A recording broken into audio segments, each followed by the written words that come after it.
बिस्मिल्लाहिर्रहमानिर्रहीम अस्सलाम वालेकुम रहमतुल्लाह। आप देख रहे हैं मेरे यूट्यूब चैनल, मैं हूं उमर अब्दुल्ला। आज कुछ खबरें और सियासी डेवलपमेंट्स। सबसे पहले जिक्र करते हैं कि पीटीआई एक जलसा करने जा रही है 8 सितंबर को। इससे पहले ये जलसा 22 अगस्त को था, लेकिन वो जलसा मुलतवी करवा दिया गया। कुछ लोग कहते हैं कि वो नून लीग ने मुलतवी करवाया, और कुछ लोग कहते हैं कि जी वो एस्टेब्लिशमेंट की जो रिक्वेस्ट थी इमरान खान साहब से, तो उसकी वजह से मुलतवी हुआ तो कुछ यूँ था कि जो 22 अगस्त था उसकी सुबह सुबह 7 बजे के करीब अडियाला जेल के दरवाजे खोले गए और आज़म सवाती साहब को और बैरिस्टर गौहर साहब को इमरान खान साहब के पास ले जाया गया। क्योंकि इमरान खान साहब को पहले बताया गया था एस्टेब्लिशमेंट की तरफ से, ज़राए के मुताबिक एस्टेब्लिशमेंट की तरफ से बताया गया था कि जी जो जलसा होने जा रहा है इसमें हमें दहशतगर्दी के कुछ ख़तरात नज़र आ रहे हैं या खदशात हैं, या कुछ इस तरह की सूरत पैदा हो सकती है जिससे मुल्क को कौम को नुकसान हो सकता है, या आपके कारकुनान को इस तरह ना हो कोई एक और नो में या आपके गले पड़ जाए। तो उन्होंने फिर इमरान खान साहब ने पार्टी के जो रहनुमा थे उनको बुलाया था, और उसके ज़रिए उन्होंने वो जलसा जो कहा था कि हम ये जलसा पोस्टपोन कर रहे हैं फ़िलहाल, और ये जलसा हम 8 सितंबर को करेंगे। तो उस पर जो पीटीआई के वर्कर्स थे, जो कारकुनान थे, जो मारें खा रहे थे या जो 2 दिन पहले इस्लामाबाद पहुंचे हुए थे, तो उन्होंने काफ़ी गुस्से का इज़हार किया और इमरान खान साहब ने ख़ुद भी मायूसी का इज़हार किया था इस पर।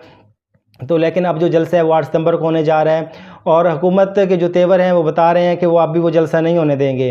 तो इस पर एक पैगाम दिया है इमरान खान साहब की बहन है अलीमा खान साहिबा ने। तो उन्होंने कहा है कि 8 सितंबर को अपने हक़ के लिए जद्दोजहद की एक नई शुरुआत, आखिरी ओवर चल रहा है, सब बाहर निकलें और इमरान खान साहब को रिहा करवाएं। तो उन्होंने पैगाम दिया, उन्होंने कहा है कि जी आप बाहर निकलें, जलसे में सारे पहुँचें। और पीटीआई वाले ये कह रहे हैं ये जलसा नहीं, एक रेफरेंडम होगा इस जेली हुकूमत के ख़िलाफ़ जो फॉर्म 47 पे वजूद में आई है, और फॉर्म 45 को इग्नोर कर दिया गया है।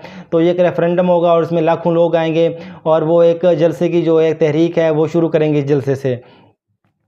तो पीटीआई के जो सोशल मीडिया टीम है उन्होंने जलसे के लिए प्रोमो भी जारी कर दिया है, और उन्होंने अपने कारकुनान को पैगाम भी दिया है कि आप हर सूरत कुछ भी हो जाए, किसी तरह से भी ये रोकने की हुकूमत कोशिश करे, या एनओसी मनसूख करे या कुछ भी करे, तो आपने हर हाल में इस्लामाबाद पहुंचना है और ये जलसा होकर ही रहेगा। तो इस पर जो एक साफ़ी हैं गरीदा फ़रूकी साहबा, वो बहुत ही करीब समझी जाती हैं नून लीग के, और तकरीबन वो नून लीग की कारकुनी अगर उनको कह लें तो गलत ना होगा। उन्होंने कहा है कि गालिब इम्कान यही है कि पीटीआई 8 सितंबर का इस्लामाबाद जलसा भी नहीं करेगी। एक और ख़बर के मुताबिक अली अमीन गंडापुर बीमार हो गए हैं। इंसदाद दहशतगर्दी अदालत में अली अमीन गंडापुर के वकील राजा ज़हूर हसन ने इनका मेडिकल सर्टिफिकेट जमा करवाते हुए कहा कि खैबर पख्तूनख्वा में सैलाब की सूरत हाल का जायज़ा लेते हुए अली अमीन गंडापुर का पाँव फिसल गया था, जिसकी वजह से इनकी टांग में दर्द है। डॉक्टरों ने इन्हें 1 हफ़्ते का रेस्ट दिया है। तो गरीदा फ़रूकी साहबा जो हैं वो अभी से ये एक माहौल बना रही हैं कि जलसा नहीं होगा। इसके अलावा बाकी जी जो साफ़ी भी हैं, जो प्रो गवर्नमेंट हैं या हुकूमती जो उनको समझा जाता है, तो वो भी इस तरह का बयान बना रहे हैं कि एनआरओ नहीं मिलेगा, ये एनआरओ कैंसिल हो जाएगा, तो ये पीटीआई जो जलसा नहीं कर पाएगी। लेकिन पीटीआई का बयानिया है, उन्होंने कहा है कि कुछ भी हो जाए किसी सूरत में भी, और इमरान खान साहब ने ये भी कहा है कि मेरा कोई वीडियो पैगाम भी आ जाए तो आपने उस पर यकीन नहीं करना, आपने जाना है और जो जलसा है इसमें शिरकत करनी है। क्योंकि कारकुनान जो है काफ़ी मायूस नजर आए थे पिछली जो जलसे की मुलतवी पर। तो इमरान खान साहब ने वाज़ेह पैगाम दिया है कि आपने जाना है और इस जलसे में शिरकत करनी है।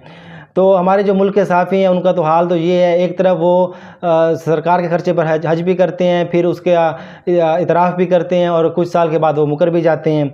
जी हाँ, मैं बात कर रहा हूँ आसमा शिराजी साहबा का, जिनका एक ख़िताब ये है कि वो सरकारी आजन है और वो सरकारी खर्चे पर हज भी करती हैं। तो इनकी एक वीडियो थी, वो जब उन्होंने सरकारी हज किया था नवाज शरीफ साहब के साथ जाकर, तो उसके बाद उनका एक वीडियो था जिसमें इंटरव्यू कर रहे थे मुतीउल्लाह जान साहब। तो उसमें उन्होंने इतराफ़ किया था कि उनको रिग्रेट है कि उनको ये हज नहीं करना चाहिए था। ये वीडियो आप मुलाज़ा करें।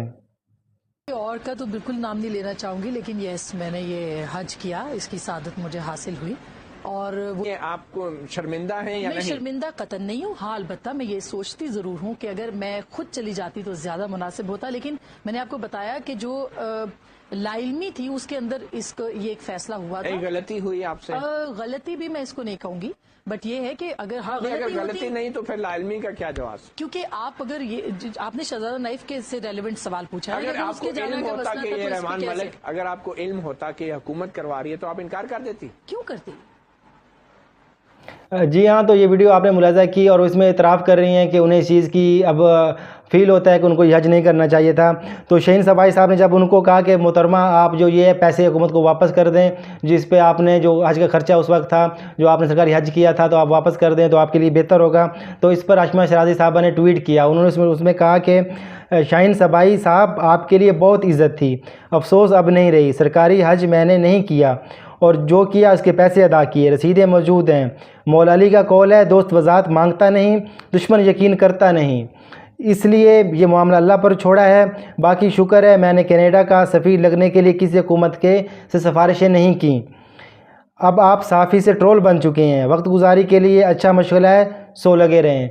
तो आपने देखा कि उनका वीडियो बयान है, उसमें कुछ और कह रही हैं वो, और जो उन्होंने ट्वीट किया उसमें कुछ और कह रही हैं। तो आजकल के जो साफ़ी हैं उनके कौल फिल्म इस तरह का तज़ाद पाया जाता है कि वो अपने जो मतलब होता है, जो मकसद होता है, उसके हिसाब से वो बात करते हैं, उसके हिसाब से ट्वीट करते हैं, और कुछ ही दिनों के बाद अपनी जो बात है उससे वो मुकर जाते हैं। तो अब आपको बताते हैं कि चीन के अंदर एक रिपोर्ट था, जो वो शेफ़ का काम करता था, उसने अपने वर्कलोड से तंग आकर उसने जो सब चीज़ें थी वो उलटना पुलटना शुरू कर दी हैं। आपको एक ये है वीडियो दिखाते हैं।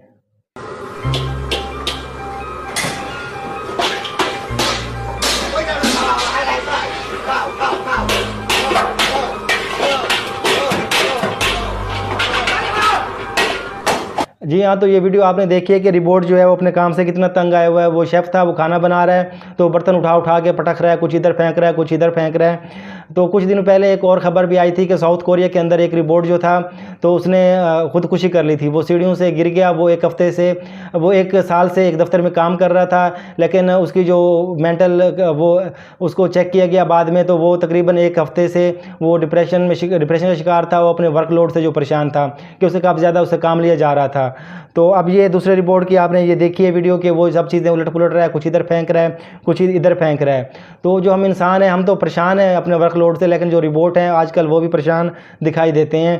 तो कुछ लोग इसलिए परेशान हैं कि जिस क्वांटिटी में रिपोर्ट बनाए जा रहे हैं, उनसे काम लिया जा रहा है। तो जो लोग हैं वो कुछ अरसे तक बेरोज़गार नज़र आएंगे और हर तरफ रिपोर्ट ही रिपोर्ट होंगे। और जब वो रिपोर्ट कुछ करेंगे, इंसान जब कुछ गलत करेगा तो रिपोर्ट जो है उनको मरने मारने तक आ जाएगा, और जो इंसान है वो जंगलों में बना लेंगे। इस तरह के भी जो कुछ बातें वो फैलाई जा रही हैं। तो देखते हैं कि अब चंद सालों में, अगले चंद सालों में ये रिपोर्ट कितना तरक्की करते हैं, या इसी तरह अपने वर्कलोड से परेशान होकर वो खुदकुशी करते रहेंगे या चीज़ें उलट पुलट करते रहेंगे। खबरें कुछ मज़ीद भी हैं, आपको बताएंगे अगले व्लॉग में। तब तक के लिए मुझे दी इजाज़त। पाकिस्तान जिंदाबाद।